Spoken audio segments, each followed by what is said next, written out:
Well, I want to start by welcoming everyone here to Riverside and the 2019 Iowa Golf Hall of Fame induction ceremony. I'm Chad Bitts. I'm the Executive Director of the Iowa Golf Association. We're thrilled to have you all here to help us celebrate 4 worthy inductees into the Hall of Fame this year. The Iowa Golf Hall of Fame is something that the IGA takes a lot of pride in administering. And while the IGA is the entity that does administer the Hall of Fame, we always make the point that we do that in conjunction with and in partnership with all the golf organizations around the state. The Iowa PGA, the Iowa Golf Course Superintendents, and obviously amateur golfers alike. Sometimes we'll hear people refer to it as the IGA Hall of Fame, and we try and casually correct them and say it's not the IGA's Hall of Fame, it's the Iowa Golf Hall of Fame. We're just the ones that take care of it. And we're happy to do that. And we do have a few leaders here from those partnering organizations that I want to recognize quickly. From the Iowa Golf Course Superintendents Association, we have Randy Robinson and Sean Popma, who are on their staff. They're in the back there. We also have quite a few past presidents from the Superintendents Association. So if you're a past president of the IGCSA, would you please stand?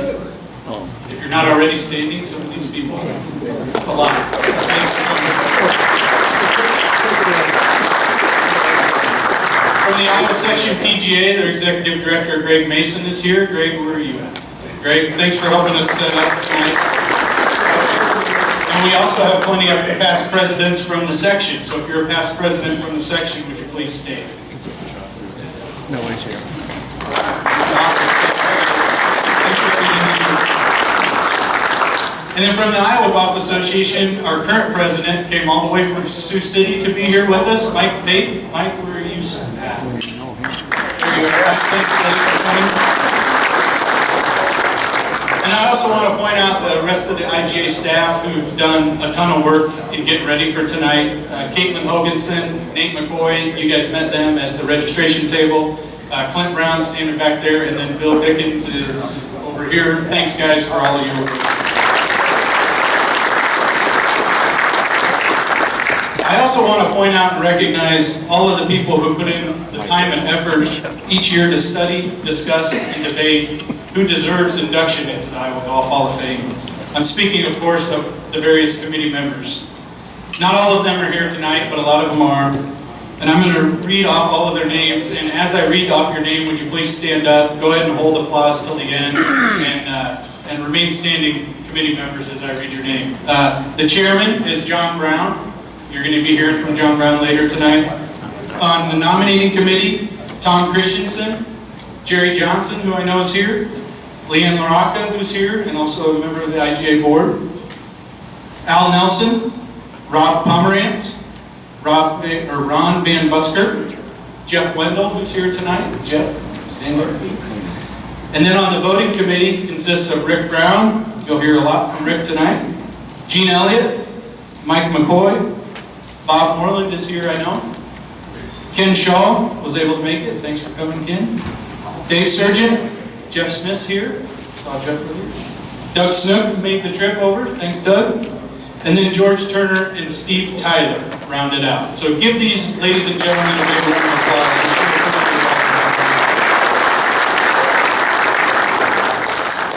I do want to take a moment to honor a Golf Hall of Fame member who did pass away last fall.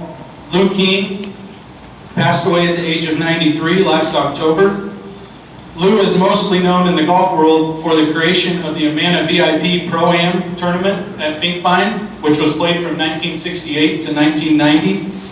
Lou also served as the National PGA of America Executive Director from 1982 to 1987. He was instrumental in the foundation of the Golf for Injured Veterans Everywhere Foundation, which is housed here at Blue Top Ridge, the Give Foundation. And as I said, Lou was inducted into the Iowa Golf Hall of Fame in 1993. So I ask for a moment of silence as we remember Lou.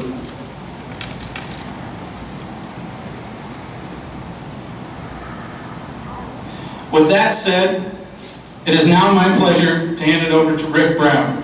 We're very lucky and grateful to have Rick here as our Master of Ceremonies.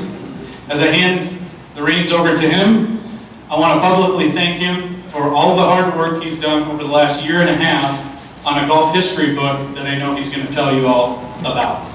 Thanks a lot, and looking forward to the next. Thank you. Yes, it's been a labor of love for the last year and a half.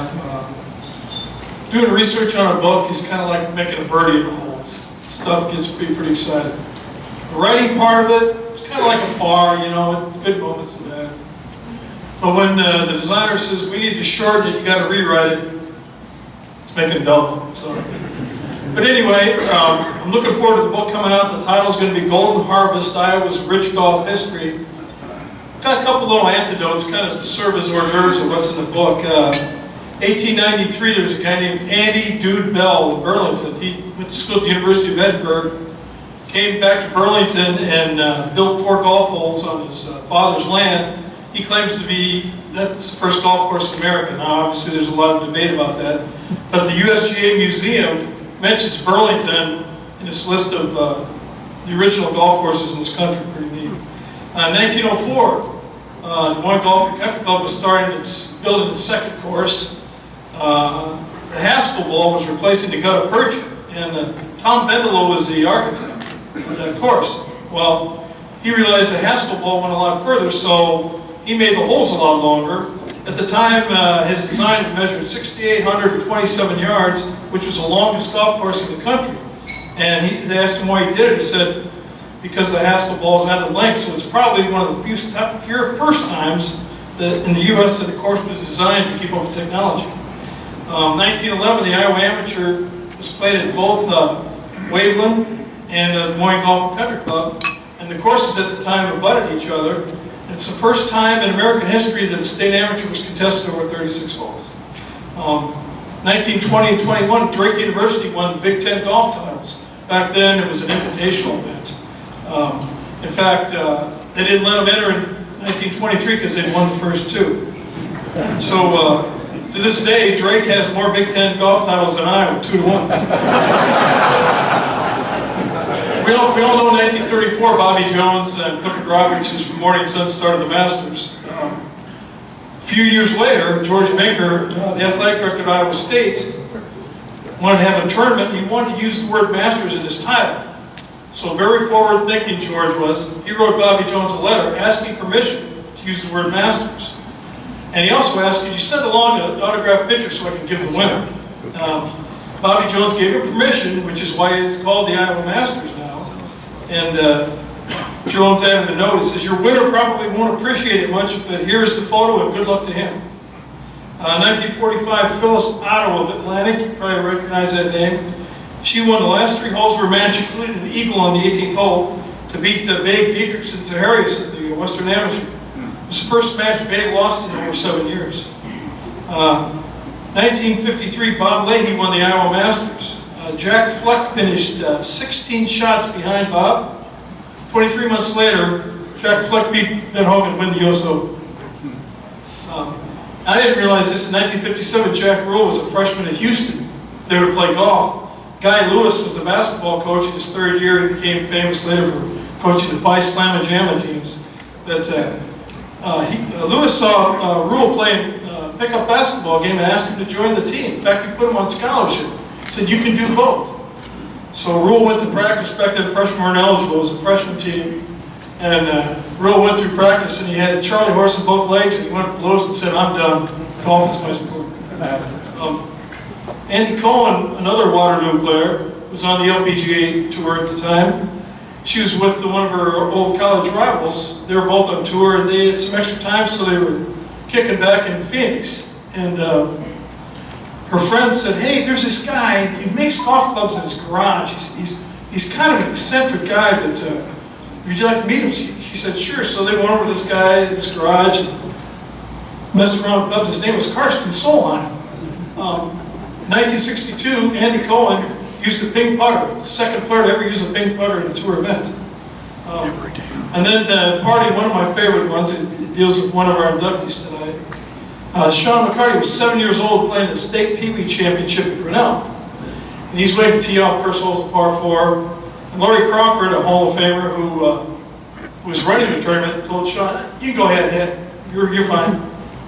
Sean kind of looked at it, "I don't know." "No, go ahead and hit." So Sean teed off and hit his drive over the green. Larry Crawford walked up and said, "Do you know how far you hit that ball?" So, yeah, stories like that really get me excited, and I hope you enjoy the book when it's done. Like I said, it's been a labor of love, and I want to thank the Iowa Golf Foundation for supporting this project as well as the IGA. We have some Hall of Fame members in the crowd, and I would like to introduce them. And when I call your name, please stand and stay up until I'm done. Class of 2006, Bobby Moorman. Class of 2010, Jim Hazen. Class of 2011, Doug Snook. Class of 2012, Ken Shaw. Class of 2013, John Brown. Also from that class, Jeff Smith. Class of 2017, John Awesome. And the other guy, Rick Brown, is already standing. Class of 2018, we have Larry Gladson. And we have Ivan Miller. Please give these Hall of Famers a hand.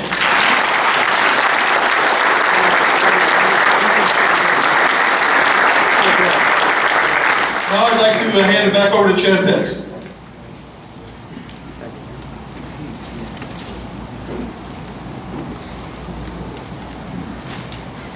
So earlier this year, I had the privilege of traveling down to Florida to the winter home of Jill and Tom Blackwood. It was in late February, and we did a special Hall of Fame induction for Jill down there. It was at her home club, which is called the Club of Renaissance. For those of you who do not know, Jill was diagnosed with breast cancer a few years ago. She fought the disease with tremendous ferocity and determination, like those of us who knew her knew she would. We scheduled this special induction because we knew Jill was too weak to travel. And unfortunately, she passed away about 3 weeks before we were able to get down to Florida and honor her. Joe Butler, the head professional at Burlington Golf Club, made the trip as well. And Burlington's Jill's home club, if you didn't know that. Joe did the introduction for Jill down there. He gave a terrific speech welcoming Jill into the Iowa Golf Hall of Fame. And we had a terrific crowd, by the way. We had well over 100 people down there, so it was a really fun day. Unfortunately, Joe could not be here tonight to repeat his speech. We did capture it via video, so I'm going to show a video here of Joe's speech. I know, hopefully, it's not the greatest quality, both video and audio, but I think you guys will be able to hear it just fine. And at the end, Jill's daughter, Julie Totten, says a few words of acceptance as well. The clip's just under 10 minutes long, so please just sit back and enjoy.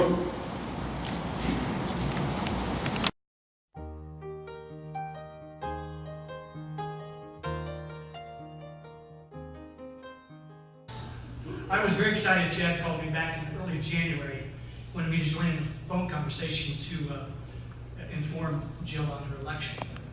And I knew Jill was very anxious. She wanted to get in. I know she was very, really wishing for that. And I was so happy I was able to share in that moment. I'm also extremely honored she asked me to do the introduction tonight. Jill did not start golf at an early age. She was a great athlete, always a great athlete, and a tremendous competitor, as you probably already know. She excelled at tennis growing up. She played #1 at Iowa, University of Iowa, #1 in tennis, singles, and #1 in doubles. Of course, her studies, she had to choose a PE major, and part of those requirements is she had to take the golf class.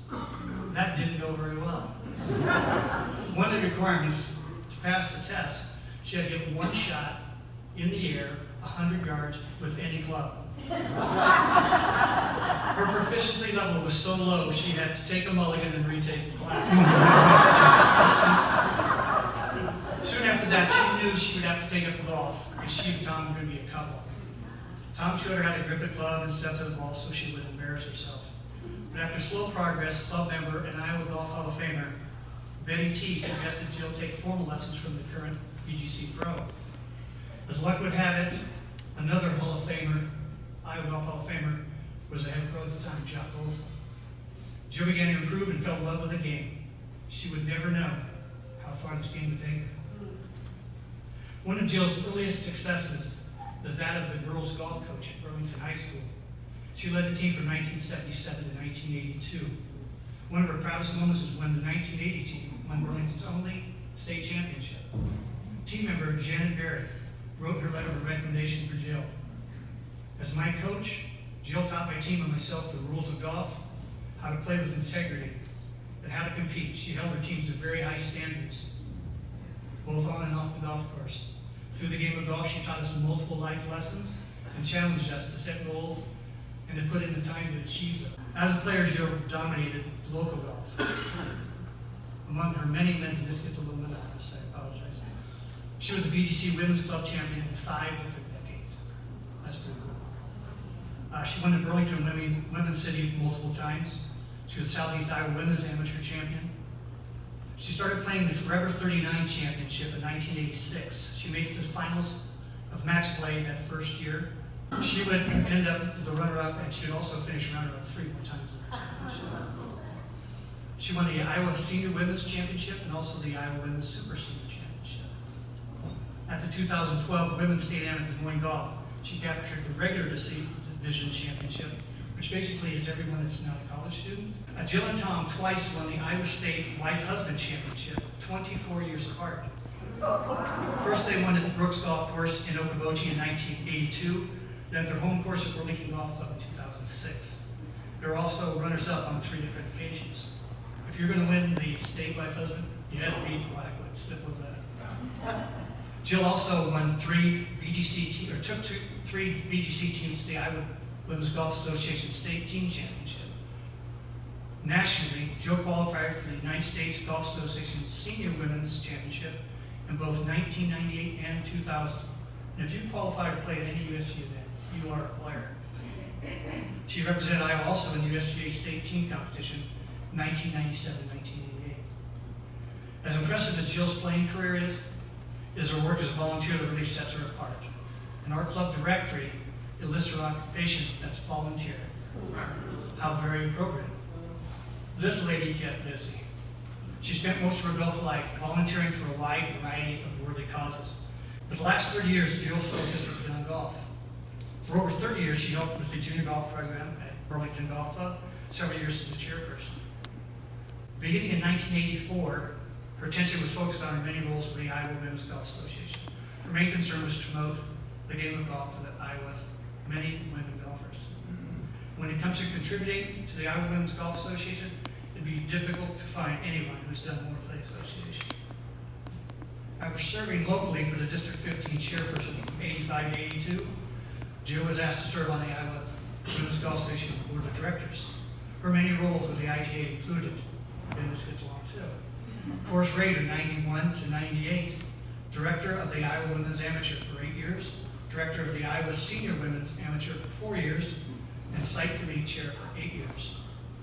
She was vice president at IWGA from 1998 to 2002, before finally becoming president from 2002 to 2005. When the IGA merged with the IWGA merged with the IGA, she continued her service by serving on many committees. She served on the Ann Griffel Scholarship Committee from since 2008, Herman Sandy Scholarship Committee for several years, the Iowa Golf Hall of Fame Committee for 2006 through 2011, and the Iowa Golf Association Women's Rules and Competition Committee since 2008. In 2014, Jill was awarded the George Turner Distinguished Service Award for a lifetime service to golf by the Iowa Golf Association. Pretty impressive. Jill was the director of the Iowa Wife-Husband Championship, hosted at her home club in Burlington for 13 years. She treated every contestant as if they were her guests. She was, of course, from daylight to sunset. She checked the hole placements, the tee placements, and making sure everything was ready. She was, without a doubt, the most organized person I've ever worked with. All right, so Jill, she's been active in every facet of golf: player, administrator, coach, and fundraiser. Organizational skills, passion for golf, determination to teach others, while handling herself with class, without the thought of herself, makes her deserving of this induction. What's most remarkable is her ability to be so successful in everything that she did, while also being a successful businesswoman, wife to Tom, mother to Julie and Amy, and grandmother to Kingston, Ethan, Abby, and Avery. Former BGC golf professional and 2008 PGA National Golf Professional of the Year, and good friend Jock Olson could not attend tonight, but he asked me to read this letter. This is from Jock. Jill Blackwood was such a good friend to Sherry and me over the past 43 years. She was so talented as a player and driven as a volunteer. She was definitely left the game better for all of us, especially in Burlington and the state of Iowa. It is an honor for me to be joined in the Iowa Golf Hall of Fame by one of the most amazing women I've ever had the honor to work with during my career, Jill Blackwood. She, along with Betty T, were dynamos in the game. I can't believe there's any PGA professional anywhere that has as fortunate to have known and worked with two legends like Jill and Betty. Sherry and I send our thoughts and congratulations to Tom, Julie, Amy, and their families on this very special, very deserved occasion. Rest in peace, Jill, and don't forget to let Betty know about the changes in the rules of golf.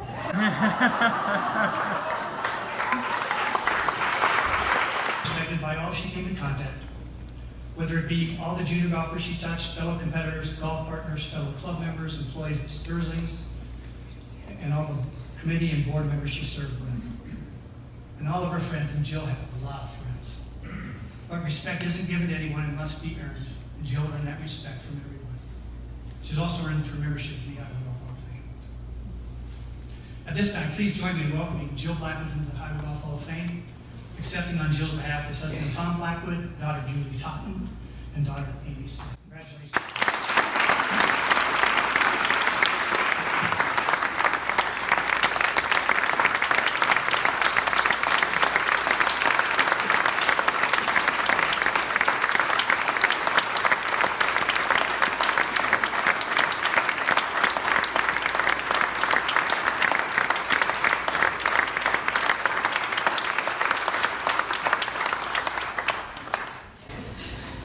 I'm going to try to get through this. Dad wrote this.